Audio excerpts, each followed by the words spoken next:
మత్తయి గారు రాసిన సువార్త 7వ అధ్యాయం 21వ వచనం ఏం చెప్తున్నాడు?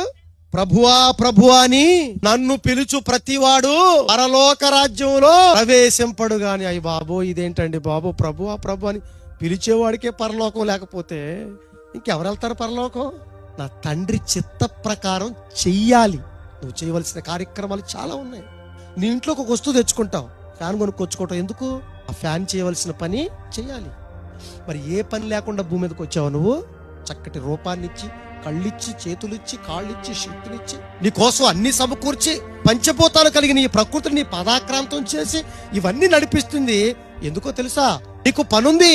ఎఫెసీయులకు రాసిన పత్రిక 2వ అధ్యాయం 10వ వచనం చూడండి ఒకసారి. మరియు వాటి యందు మనం అందరం కూడా నడుచుకొనవలెనని దేవుడు ముందుగా అందరి కోసం దేవుడు సిద్ధపరిచాడు. ఏంటో తెలుసా? నా పిల్లలు భూమి మీదకి వెళ్తారు, ఆ చేతులతో, ఆ కాళ్ళతో, ఆ బ్రతుకుతో సత్క్రియలు చేస్తారు.